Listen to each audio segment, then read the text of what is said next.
Thanks, Sarah. I was walking around my kitchen, so I just plugged back in and I'm trying to get my multi-monitor setup going. So bear with me.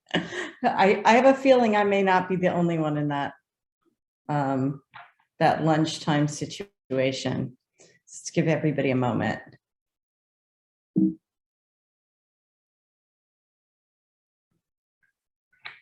All right. Well, I do just want to take a minute and thank Brian and those of you who sort of worked through your lunch and participated in the RAS breakout.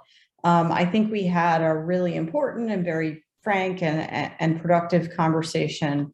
I think action items to follow coming out of that.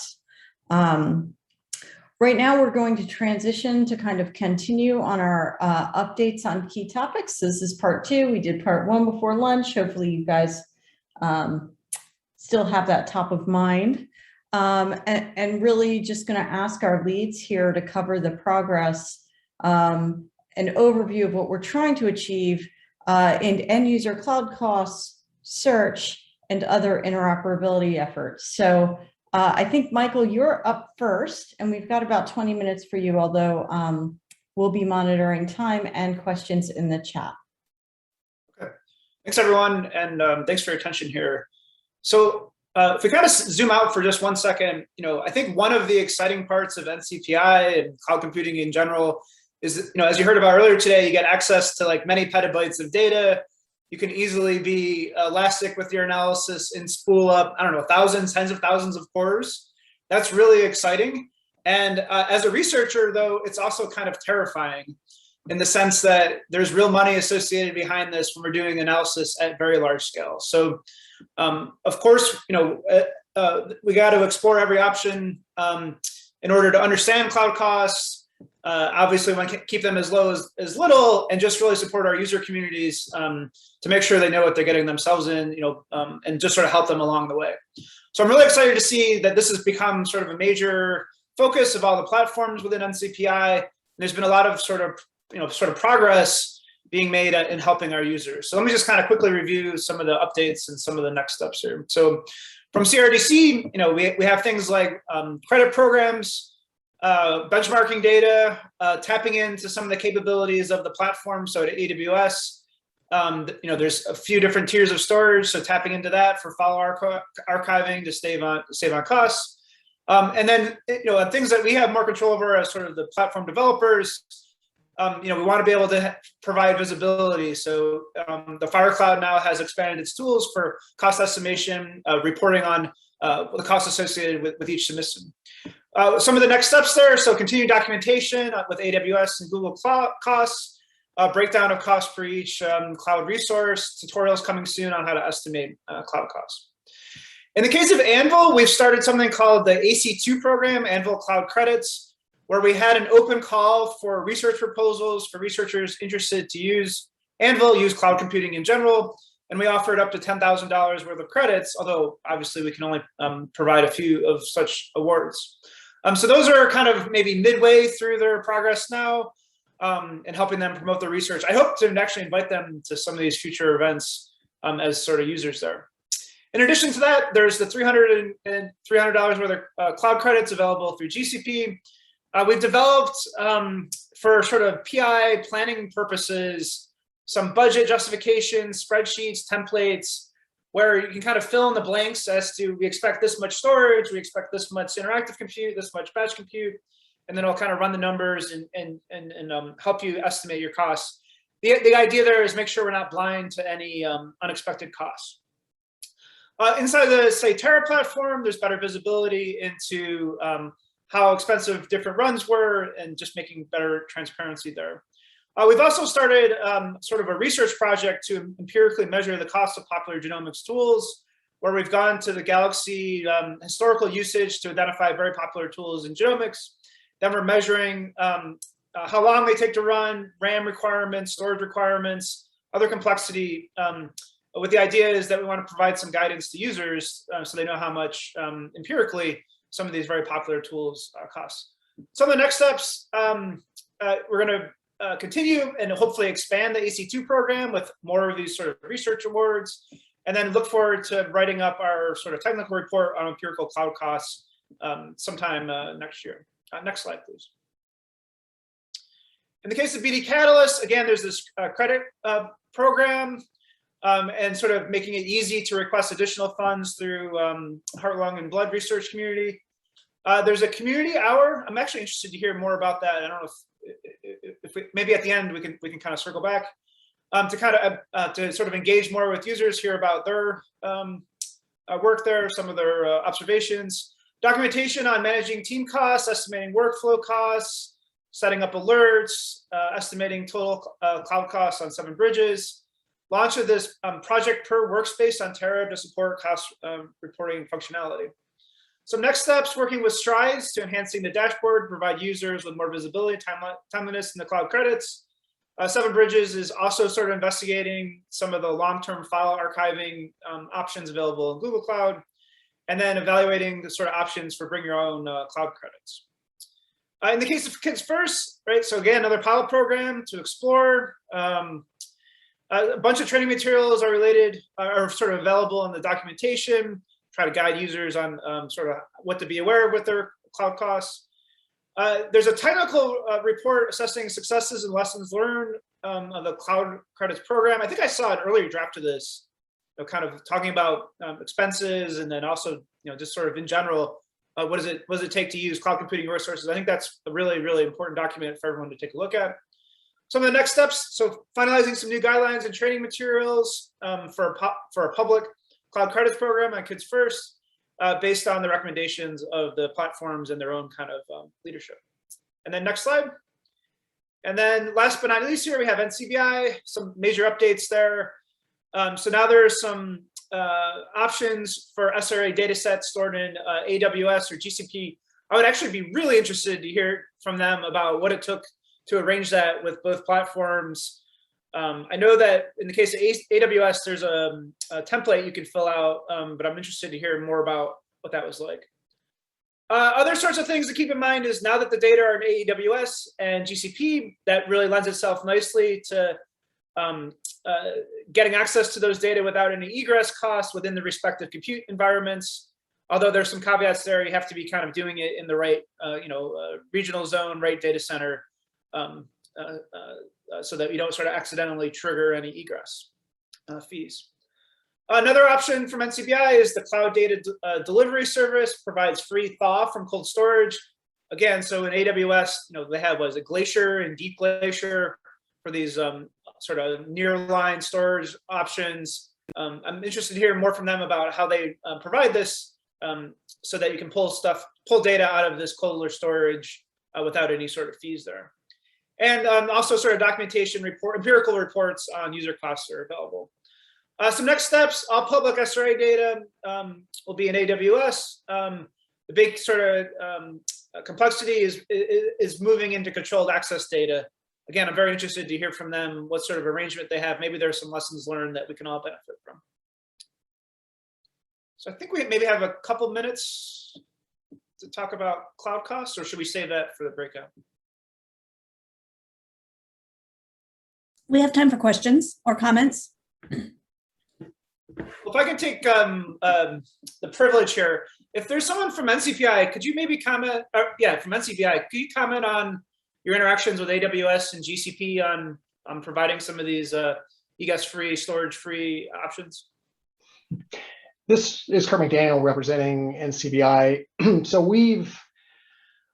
I guess I would just say that this has been a long-term relationship with them.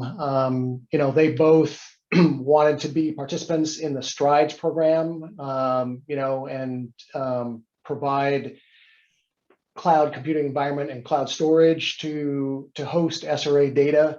And as we talked about the various use cases and stuff, AWS in particular agreed to host the full set of SRA normalized data format. And how should I put it? I wasn't directly involved with, those negotiations. I guess others could probably speak to that better than I could, but part of having a long-term relationship with them and meeting with them on a regular basis and talking about, what the end user use cases were. And then I know, at least historically, they've only really focused on these like open access data. But I'm curious to hear, here you have a note about controlled access data as well. Could you say a few words about how that will be implemented? Yeah, so again, someone else from the NCPI team could probably talk better about the specifics of accessing that controlled access data. And I believe RAS will actually be part of that architecture. It was, how should I put it? It was easier for us to move the public data into AWS ODP because, by its very nature, we want it to be available to everyone. Right. We had to be more careful about moving the controlled access data, excuse me, and making sure that access controlled mechanisms are still in place through dbGaP, and in the future with RAS. So we're moving more slowly, more deliberately, moving that data, but that will be coming in the future. Do you have any sort of timeline as to when those data will start to be available? I don't want to make any commitments. We're hoping, let's say, early next calendar year, but without making any commitments. Got it. Thank you. Other questions? I have one, Michael. Actually, you guys you're doing a tremendous amount of work, and we know from users, from the Biodata Catalyst perspective, users are really interested in being able to get estimates before they do anything. Yeah. How transferable do you think the work is that you're doing? I mean, is it, or generalizable rather? You know what I'm getting at? It's a great question, and I think some pipelines, some workflows are quite predictable, where there's a tight variance on kind of cost, resources associated with it. Some of them seem to be more unpredictable. To get started, like I said, we're trying to, it's sort of a multi-tiered effort, but we're doing this like strategic project where we're trying to identify popular tools, run them many times, run them in sort of different VM configurations. The fine details about one VM configuration versus another, I think requires measurement. I think it's really hard to estimate, based on clock speed or whatnot, what the costs are going to be, because there's a lot hidden in what clock speed is and other sorts of parameters. So our sort of mission is to identify these popular tools. But then critically, we're going to try it out in lots of different environments so that we can kind of develop empirically just sort of a bunch of data points. Hopefully, the data points will be smooth and interpretable so that we can interpolate between them and sort of be more transferable. But I fear that there are going to be scenarios where it's not going to be smooth and there'll be just a lot more complexity there. I think this is going to be an ongoing effort. I will say there's other efforts to help monitor workflows as they're being running, so we can kind of develop an assessment over time as to how expensive these things are. But it's going to be an ongoing challenge for sure. I will say what we recommend for users if they're trying out an entirely new workflow, the right thing to do in some sense is start really small. Debug, get it working, try it on a few samples, try out a few more. Take baby steps before kind of trying to launch it over your 10,000 samples, just so you have a better understanding. But and then that's just good software engineering, sort of data science. But it'd be great to give them more insights ahead of time for sure. That's great. Ben, I see your hand. I'm curious if there's a conversation we should have about how the mechanics of billing and funding work. My impression is that users might, there's lots of different ways to get cloud credits, and I don't know exactly how they're assigned to users. Users might have their own grant funding. There might be other things that I don't know if there's something that should be discussed here at the interoperability meeting about unified billing or making sure charges are going to the right place in the right way. Perhaps. I will say, whenever we talk to people, we always make sure that their first stop is with Strides. because there's substantial discounts that can be offered through those programs. I think it's going to be hard to provide totally unified billing because, as you said, there are a lot of options. At one extreme, there's sort of credits that are managed entirely by NIH, and they just give you a billing account to bill to. At the other extreme, it's basically individual investigators putting down, maybe their own personal credit card or institutional credit card, and it's hard to support such a diverse set of options. But I think that what we can do is give them resources and help them get connected to Strides and other programs so that they really understand their options and are taking full advantage of the discounts that they're entitled to.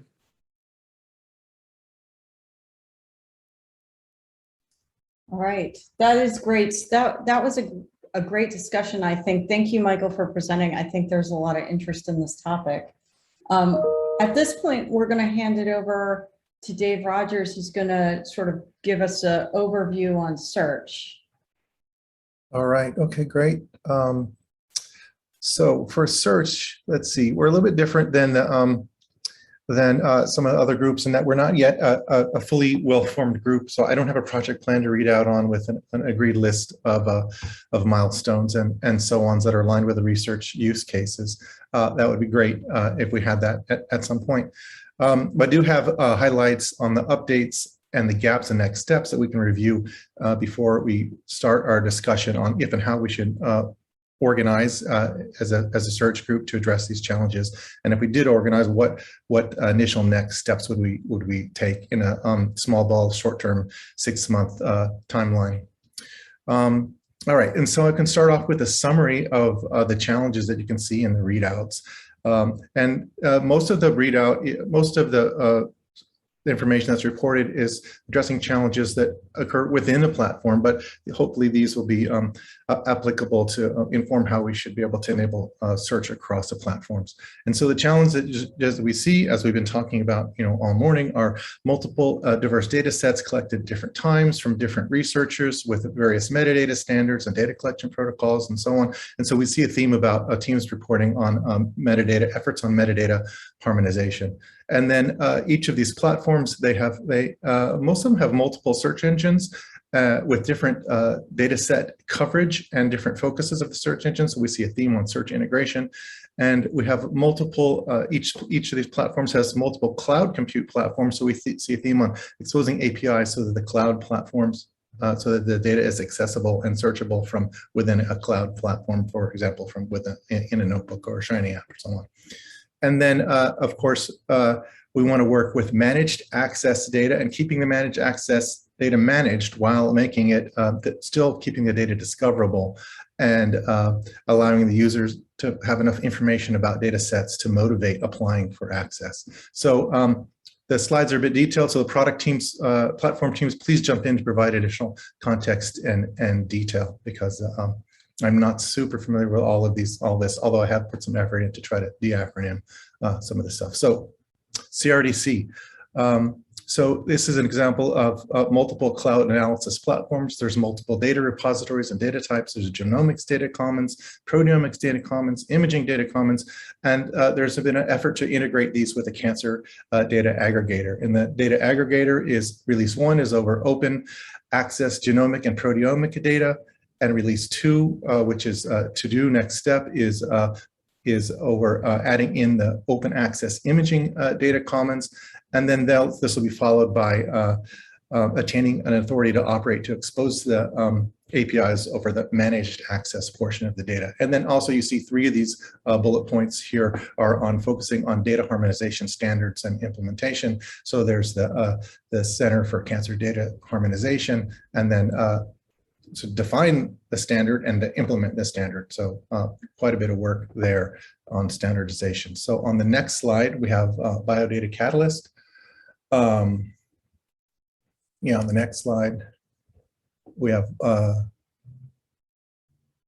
there we go. This next slide, Biodata Catalyst. So this one has 2 search platforms, 2 cloud compute platforms, 7 Terra and 7 Bridges, and 3 main So Doug for semantic search over biomedical knowledge graphs built from TopMed information, Picture for searching over detailed phenotypic information and soon genomic information, Gen3 for searching over the study, subject and file metadata. And so with this rich ecosystem, that's what we wanted, is this kind of rich ecosystem, but then we have a gap, that's reported that says we need to develop an integrated search strategy, and we need to ground this search strategy in user research and user experience. Make sure that we're building something that users need. One success in the cross-platform interactivity is that the teams deployed a Gen3 interface that provides an open access view of the studies that are in Biodata Catalyst. And so we're using this API, we're calling this to inform the NCPI dataset catalog and keep the catalog up to date with the list of studies that are in Biodata Catalyst. Okay, so on the next slide for Kids First, then Kids First, this team is well into FHIR. You can see a focus on FHIR as an integration approach to the point that there are the next slide, please. Yeah, that they're moving their back-end implementation of their main service to FHIR-based data service for interoperability reasons. They have a very nice portal over that provides faceted search and text search as well, and a different databases with an addition of the variant database. And then there's a point here in the slides also about harmonizing the data sets and keeping the researchers originally reported metadata searchable as well as the harmonized data searchable. All right, so on the next slide, Anvil. So Anvil uses Gen3 on the next slide. Maybe there's a delay here.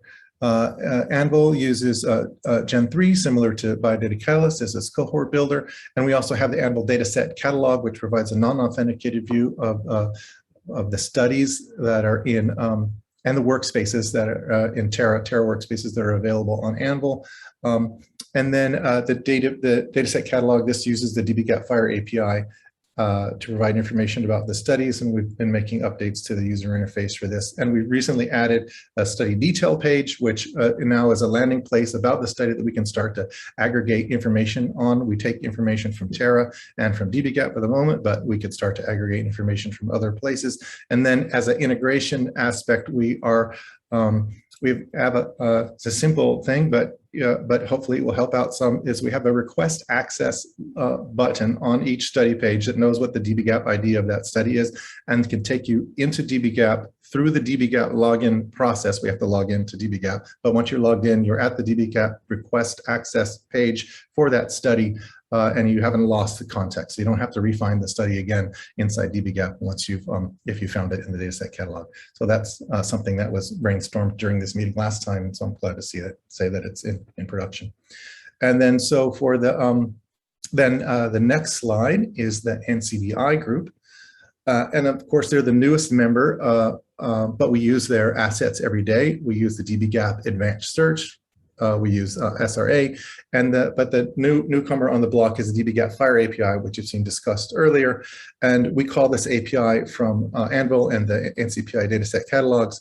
And the next, as is mentioned, the next steps there are to expose more information and to also expose information that requires RAS to see the additional metadata and phenotypic data. Okay, so then for NCPI, which is the last one, the NCPI portal, then we have, as discussed, a dataset catalog that lists the data that's in the original 4 platforms, lists the studies that are in the original 4 platforms that are also in dbGaP.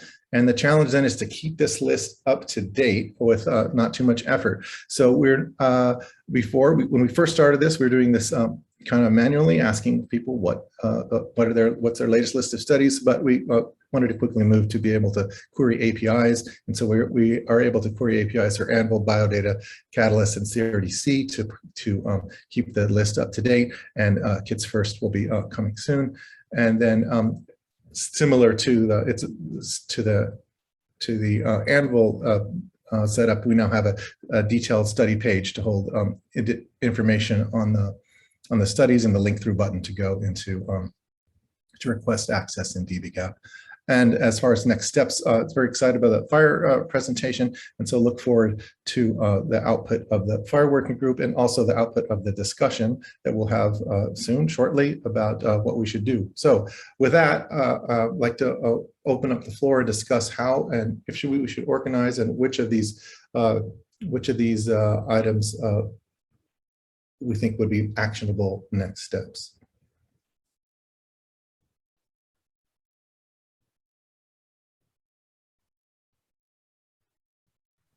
So thank you for that, Dave. That was like a whirlwind of search. You breezed us right through. We know this is a hot topic, mostly because, at least from our experience, this is really where so many users start, right? So I wonder, what questions or comments people have or thoughts about what might be next. Jack. Yeah, thanks. I really like this presentation, and I agree. It was a great landscape of what's going on.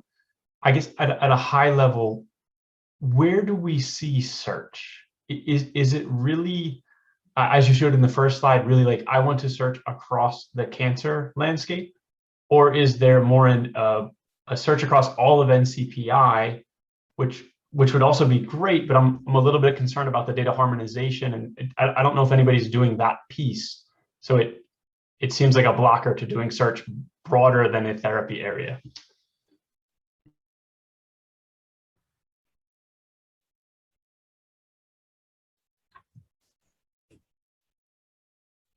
Yeah, I think that's a great question, and I think that in a more general phrasing of the question, and I thought about trying to phrase this into this talk is how can I find data that I can use for what I want to use it for, and so that means it's harmonized in a way that'll match the data that I already have. So we don't necessarily have metadata on our dataset catalog about how the data is harmonized, what model is it harmonized to.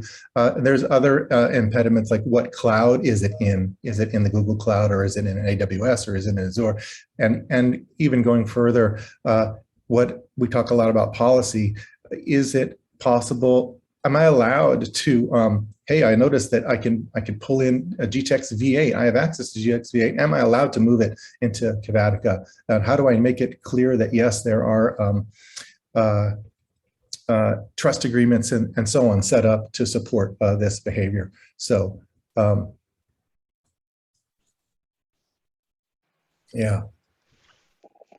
Ben? That's a great question. I just wanted to toss in there that the number of scenarios that we've heard, right, about what sorts of searches we want to do are numerous. And so I think trying to figure out what the drivers are, what the near-term priority drivers are, will help us figure out which questions to answer.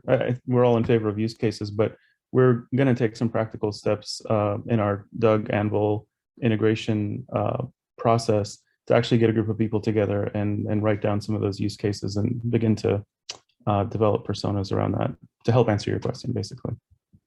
And I'll Thanks say too, for this that. is one of the places where I'm super excited about, connecting better with Dave, because I think that question about that harmonization or standardization of what are you providing, like it is really varied. All different platforms have a lot of their own ways of talking about this and a lot of their own services to support it.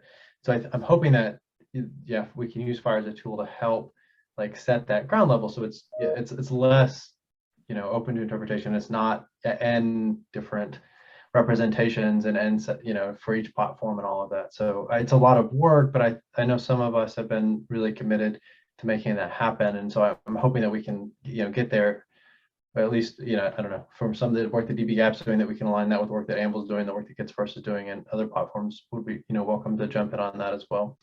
That's great, thanks. I just want to respect, Ben had his hand up and dropped it, I think, but he and Valentina have questions in the chat, so I just want to take a moment for their questions and then Stan, circle back to you.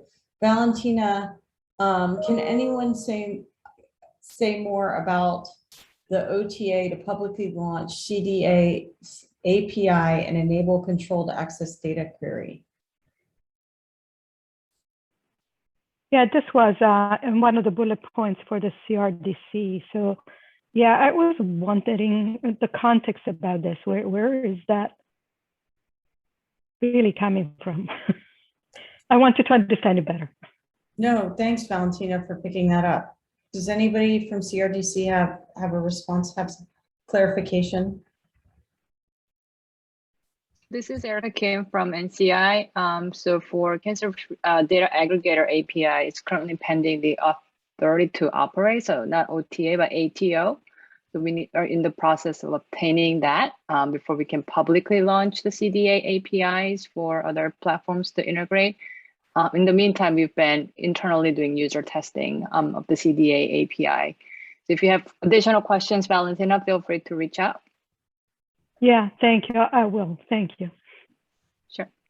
Thanks. And then I know Ben, and I'm going to leave Ben's question, Robert, I think it's sort of addressed it in the chat. And Ben, I see your hand up, so maybe you can go after Stan. Stan, do you have a question or comment?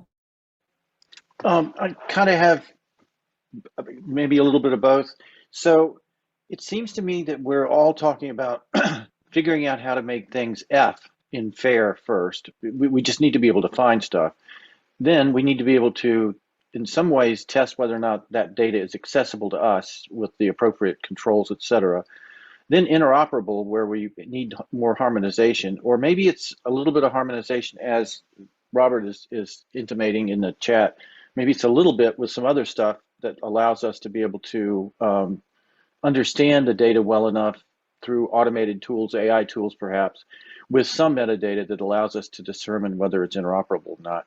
And then of course, reuse is a hard question. But I mean, is that the right way to look at this problem? What we're trying to do is to walk along a continuum of improving our data so that we can cast a broad net ultimately to do science across data sets that perhaps we're not even imagining putting together at this point in time? Or is this just too far out there and we just need to do something simple? Ben, you want to go, or should we tackle this? Yeah, I want to go. Okay, go for it. And partly I think it's emphasizing a point you brought up, Steve. You know, when we talk about search, we're talking about very large, big things. And so breaking it down to smaller pieces seems like a good pragmatic way to go. And I think, Stan, it goes to your point as well, that we're searching, there are strongly harmonized data sets, and there are weakly harmonized, and there are completely unstandardized data sets. And there's a couple, I think, trying to be a little more particular about what we are searching for and over what we're searching might be a way to do it. So I'd suggest that an early bifurcation around search is data set search, that we're searching over metadata attributes about groups of samples or subject or data that we might want to subsequently harmonize for a particular research question. So there's sort of study level search. And then there's also subject level attribute search. So there's sort of, you know, the cohort building kind of questions, or the set of subjects with a particular attribute kind of questions. But I'd suggest that bifurcating search over unharmonized data sets that have metadata attributes that are defined, and search over data sets that have a stronger level of harmonization done for a particular purpose. And those are two very distinct things, but both necessary and desirable. Agreed. And I think what you're describing is sort of a split at the level of what are we trying to accomplish with search. To Dave's overall presentation and his point that, you know, we need to assemble this group around some themes and organize ourselves to some extent. One, and this also goes to Stan's point about the F and FAIR being first, right? It seems to me that addressing the metadata representation of things that need to be searched is primary. And this also goes to Robert's, you know, messages in the chat, his presentation about FIRE. I think between FIRE, the level of energy going into it right now, and also common data elements, there's a groundswell of useful stuff that we could do to just help groups represent their stuff in a way that would make it amenable to search in the first place. Does that make sense? So that's one possible sort of locus for us to organize around. And one thing I'll say to be clear, I think I'm pushing FHIR a lot, but also as a platform, I fully expect people to take that consistent format and transform it however the heck they need to build it into their system so they have fast this or that, the other. Like, I don't think anybody necessarily wants like rely on FHIR vocabulary services to directly drive everything they're doing. But right now we're at a place where you're on your own, like whatever, Right. can't imagine the work that Steve's doing, right? Trying to get every single data dictionary, every single thing from all these custom APIs. It's a circus. So if we can get that level, then hey, yeah, sure. It doesn't meet your functional needs, like for you to drive your UI, but it does meet that, pipeline needs. So it's clear and consistent. Totally agree. Yep. Okay. Closing thoughts before we transition to Stan? I'll just say what I heard you saying, Stephen, and was that maybe if we just surface how a data set is harmonized, how well it's harmonized, or what it's harmonized to, that's an important attribute to it's sort of, the findable and the usable and the interoperable are kind of linked. I want to find stuff that I can use. It's kind of like that. So maybe there's a way to surface that and make it clear how interoperable certain data sets are and create a search over that, be able to find those. That'd be something that might be interesting to put at a high level, like the dataset catalog. Mm-hmm. All right, that's great. I think that'll be our closing remarks. So thank you, Dave, for that. And thanks for that. I think a really robust conversation around search. Stan is going to do an overview and sort of other interoperability efforts that didn't necessarily fall into our previous categories. Stan? Sure. So I'm going to take us through these next couple of slides fairly quickly and then open it up for conversation. I think this is a topic that has a lot of people's interest, but there's also a lot of I'll just say jargon here that I don't understand. And if I don't understand it, I'm guessing there's other people, although I admit that I certainly have a limited understanding of many things. So just putting it out there. So CRDC, I'm sorry, their updates on interoperability, additional operability is that DIRS clients have been added to CGC. So they now have both the server and the client. They can easily connect between CGC, BDC, and Kavatica, utilizing the DIRS endpoints, and they have an ability to connect to any open DIRS endpoint or add known DIRS endpoint. So they see the gaps as the Broad FHIR Cloud using DIRS to integrate proteomics and using data commons data sets. So that's a nice, clear, concise next step. Anvil is looking forward to be able to work out workflow interoperability, some of which we've seen examples of today. They're also trying to work on generic apps and how you define those apps for extending the platform. So for example, expanding the Leo service that powers Galaxy. So that seems like completely reasonable things that have been done and making good progress. They want to continue to collaborate with BDC and other NCPI teams on the development of the app interface and extension of Leo component to help support that extension. So there's a lot of interest now in making sure that we start thinking about additional ways of adding more tools. BD Catalyst imaging's coming up soon. We have an effort underway to look at Nifty ingestion. And I'm not exactly sure why one or the other ingestion workflow has been picked, but that's the way it's being done. Another update is that there's new co-leads for the Tools and App Working Group, and they've proposed an approach for establishing a criteria to support B3PAs. And we're just getting started on a Tool Trust Tiger Team, T4, to address data protections and workflow credibility standards. And then there's ongoing discussions about how we can make the connection between Picture and Anvil closer. And I should have mentioned, I should have gone across for Anvil on they want to continue to collaborate with BDC on the apps. I did cover that, I'm sorry. Gaps and next steps for B Catalyst, identification of use cases to drive the next interop efforts, and seeing the really nice use case today from Brian's group. That's fantastic. We need to be testing RAS using incoming SRA data, and that's the PCGC source. And then we're going to need to think carefully about how we continue to make progress on imaging and analysis of imaging, and in particular, the ability to support additional image formats. And I think that in general, there's a lot of work that has to be done in imaging across the board, across NCPI. Next slide, please. So Kids First, they have some very active cross-platform use cases, including CFDE, which involves Kids First and HubMap. I know there's more action happening in HubMap. There's calls out on the street. There's Include, the data hub that's launching in March, which is interop on genomic data of children with various diseases, and leukemia being one.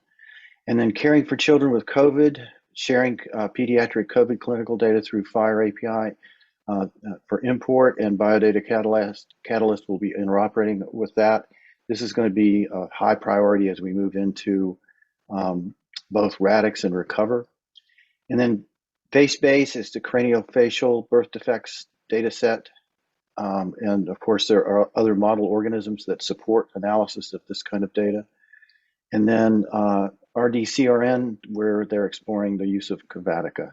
Next step, new data scholar. I don't know what this is exactly, so I'll be looking forward for somebody to fill us in. It starts at 9:27. I know that the data scholar program is, but I don't know anything about this individual. And that person is going to document use cases and propose some various actions and test and implement solutions. Next page, please. NCBI, all of the dbGaP approvals have been delivered to RAS.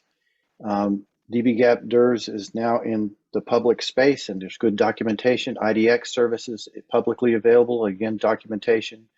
And the FHIR Research Study API is also documented, which is just fantastic. And then gaps and next steps are dbGaP file selector and SRA run selector needs to be configured to run with RAS. And next step. Next slide, sorry. Oh, so let's not move into breakouts yet. Let's talk a little bit about where we are on other interoperability efforts. So I'll open up the floor for discussion. And I want to say thank you to everybody who contributed to all of these summaries. This has been a really efficient way to catch up with one another, at least in my opinion.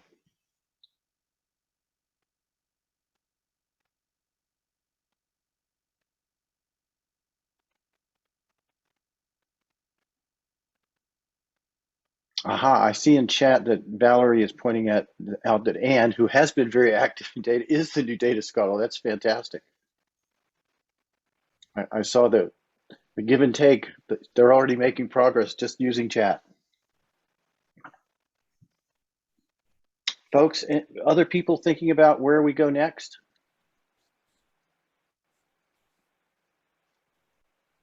Maybe I can say a few words. We heard today, we heard that some of these tools are in production, the demos, right? The activity used for the demos are in production and so on. And we also heard about advertising these capabilities more to the scientific community. So what I didn't hear is how we're going to pursue maybe some sort of a systematic approach for providing training, workshops, and so on to the outside community. Because again, not many people know about NCPI, and not many people know at all that we're actually trying to work together across these platforms in different ICs and offices. So I've been wondering about when is a good time to start doing this more in a systematic way, and who is going to do it, and what is needed in terms of our resources and funding to do a better job than what we have been doing so far. So, yeah. That's a fabulous point, Valentina. Stan, I don't know if you want to respond to that, but I am definitely hearing what I'm going to interpret, at least partially, as a need for an NCPI communication strategy. So that we're all talking about what we're doing in a similar way, complementing each other in the messages we put out around this effort. Because I think you're right. I think it's very, very few users of each system who probably are aware of these emerging capabilities. So I'll say a couple of things and then try to let other people weigh in. So first of all, Valentina, I totally agree with you. I think that it's time now to be thinking about how we both train up more people who want to make use of what we're building here, but also use training as a mechanism to expand the number of people that are exposed to what is possible. Number two, it struck me today during the sessions that I don't know of any other venue to have these discussions in, and the progress that we've made in the limited number of times we've met really is in some ways quite astonishing to me. Yes, I agree we've got a big problem, so this is number three, in that it takes Brian O'Connor and two other people to be able to do something fancy, and it's not easy, and we know we have some serious hurdles to overcome in making this more accessible to people who aren't extreme experts. But the mere fact that we can do things that we couldn't have imagined doing in the past is quite a testament to a fairly modest amount of investment in my mind. And I don't think Susan's on right now, so I'm not groveling. So I think we want to do more of this, and I think I'm encouraged by the progress that's been made. But to some degree, we would need some leadership from NIH to help us figure out how to make that go forward. Certainly, I think the community's ready to work on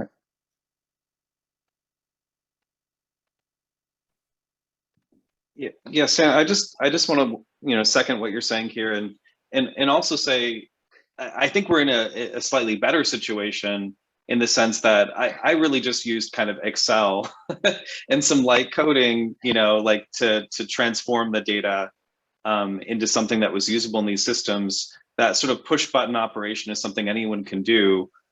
So with very modest skills, people can be super productive today. And I think we're in a situation now where I really want to get that message out with the outreach team and others that, you don't have to be, a coding expert. If you know Excel, and you can click some buttons in a portal and a workspace environment, you can actually be really productive with these data sets. So it's even better than what you said, but I think the big gap exists there with people simply don't know that they can do this right now, and we really need to get the message out.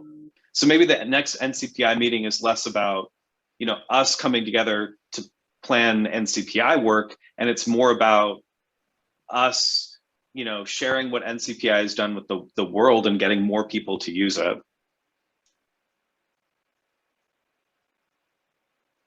Yeah, great point, Brian. Does anybody else want to add? A quick question. This is Adam, and we've actually had some use cases, brought our way even more recently of, how can I bring Kids First data into Anvil or things along those lines. And, I think the fact that it's possible now is like awesome. The fact that, and Brian, like literally as you were presenting, I was slacking our team of like, this is exactly what, the last use case, asked of us. But also because, we work with a large number of different stakeholders, there's a risk associated with having non-uniform processes. And I just want to call that out, that we're not quite there. I mean, you're right, like minimal skills, Excel and some Python code, but that actually is a higher bar than you would predict across the community at some times, without having some examples or some really clear instructions of, if you want to do this from Kids First, this is what you do. If you want to do it from CRDC, this is what you do. If you want to do it from Anvil. So I just wanted to suggest that it's, we don't want to disappoint, I guess, all right? Or for people to essentially not have a shared understanding that it's still a work in progress, but it's possible, and we can actually address those needs, if that makes sense. I don't know if I'm capturing it.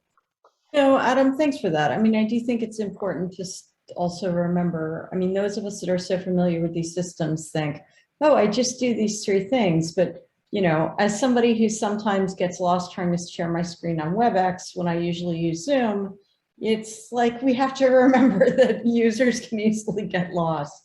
Dave, did you want to add to the conversation? Yeah, I'd say that, you know, if we target who we're at, if we're focused at, you know, if we target someone that's fairly high skilled and then, you know, go down, say, you know, you need to have these skills to do this thing.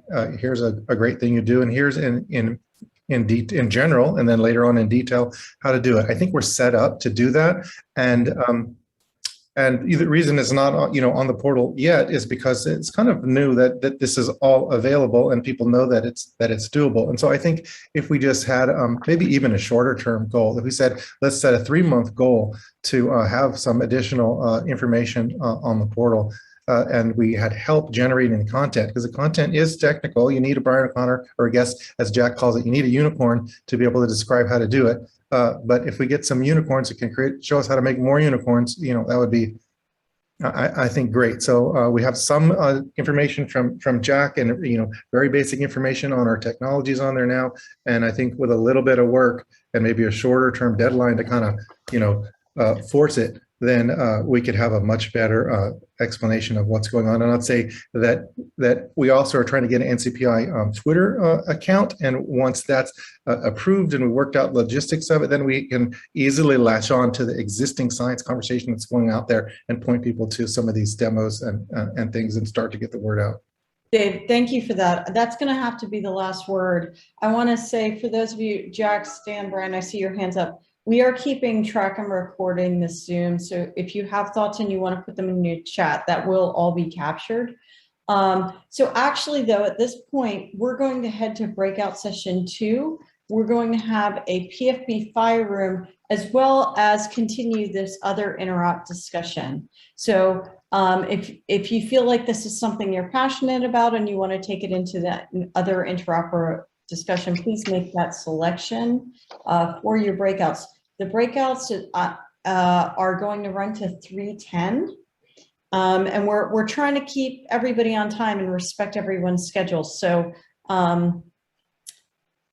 please be patient with us as we try and facilitate this. But Patrick, are we opening breakout rooms at this point? Yes. So it should function very similar to our RAS breakout. So for those of you who are able to move yourselves, you should see those 2 rooms are currently available. For those of you who who are not able to, please let us know which room you would like to move to. You can do that via chat here or via the Slack October workshop channel. But we would encourage people to go ahead and move. This says 3:05, but given that our last conversation went over, we will go to 3:10. And then we'll come back here and prep for another round of breakouts.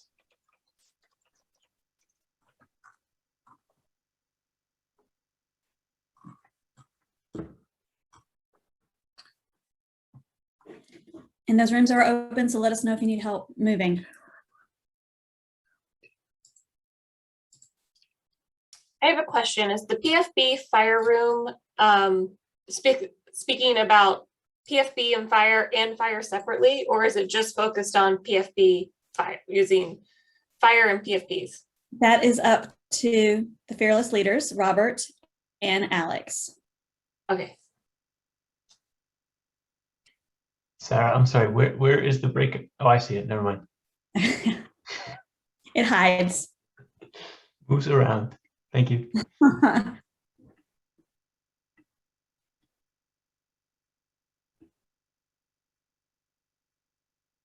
So if you're welcome to sit quietly in this room and take a nap, or I'll probably read your email more likely, or just let us know if you'd like us to move you into a room.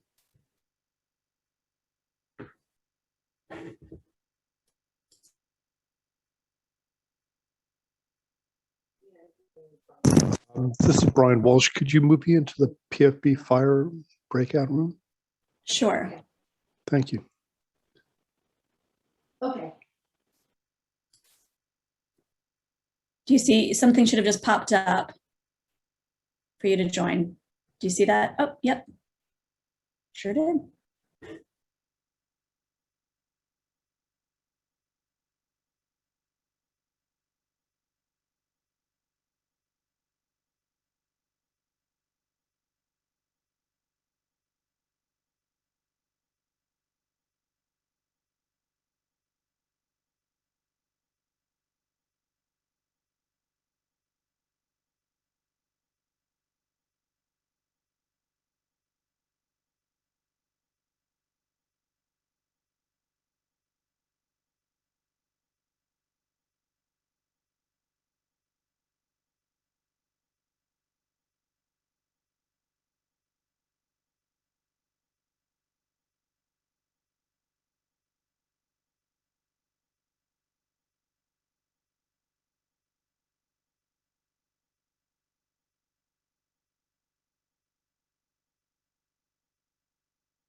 Candace, if you just let us know what room to be in, we can move you. There's a way to do it, but we can easily move you.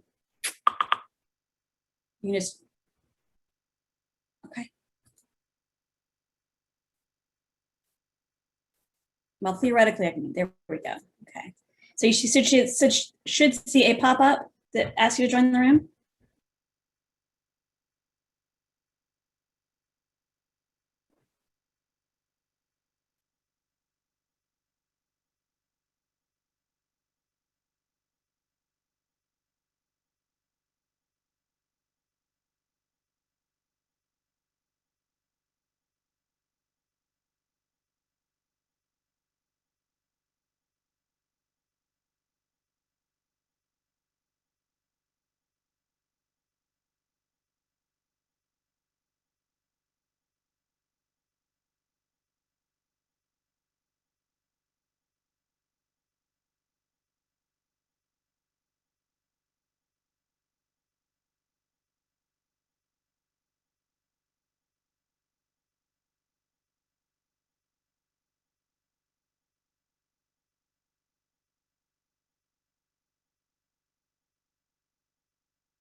Hi, also, as you join us back, we'll be joined by the rest of the breakout group, the other breakout room. We have shifted around the agenda just slightly. We're going to go over the plan for day 2 right now as we set up the next rooms, and then we will go straight to the next breakout and be in that breakout until the end of the meeting at 4 p.m.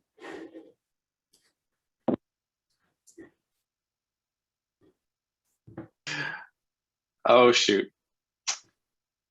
Well, I don't know if anyone was in the fire PFB breakout, but I was just saying, like, whatever technology we use, it would be great if we can make it easy for people to use it. And I love the send to buttons that we have in various portals. So whatever we can do to make it easy and accessible for people to find data and hand it to a workspace environment, I think we need to do that as a community.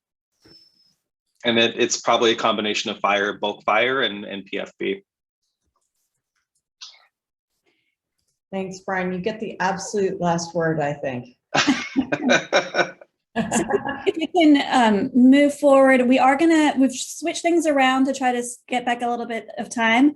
We're gonna, Becky's gonna go over the agenda for tomorrow real quick, and then we'll move to our final session of breakouts, which will be search and cloud costs.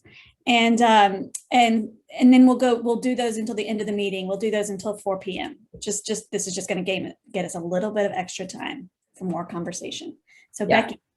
Thanks. And this means if you guys need an extra 2 minutes at the end of your breakout, nobody's going to cut you off, I don't think so. But I'm just going to go through the agenda for tomorrow so everybody sort of knows what to expect and what's happening when. And then we will have a very brief sort of 5-minute or so break. The session 3 breakout sessions will start following that. We are running slightly behind, but really doing pretty well. So Michael Schatz will lead the end user cloud costs, and David Rogers will talk about search in the next breakout. But tomorrow, we will do brief overview and welcome, and as we usually do. And then the first real item of business will be the breakout report backs and discussion. So those of you who are kind of rushing to work on your report back slides in the last breakout, you do have a little bit of time. We will do this tomorrow morning. I think that will hopefully be really helpful for everybody to get a sense of all the critical conversations that have gone on. We will then have a conversation before lunch about our relationship with GA4GH. We do know there are a lot of overlaps, and we have a lot of staff who are very involved in both. I think that will be useful. Hopefully we will break between 12:50 and 2. And then we'll have an NIH breakout as well as a group discussion of priority next steps. This is 1:30 to 2, and Sarah, correct me if I'm wrong here, but this is NIH only or via a separate invitation? Yes, right? So yes, this will be just NIH. They have that invitation separately. So, okay, so this is why the lunch break tomorrow is a little longer. For those of you guys who weren't invited, take your lunch till 2. And then when you do come back, we'll be doing a use case overview for a few minutes, and then review of current scientific use cases directly to follow. We will close by 4, again, synthesizing our goals and trying to identify next steps to drive us forward.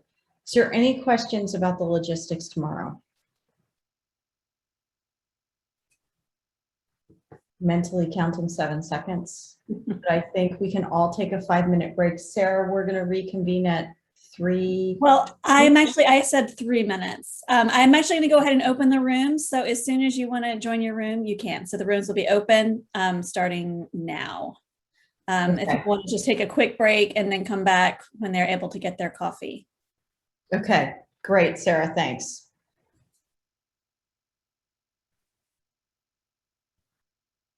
So again, those rooms are open. That's great. So choose your breakout room, run and get your coffee, whichever appeals to you. But I just want to say, on behalf of Biodata Catalyst, thank you for a great first day, and we will see you in breakouts.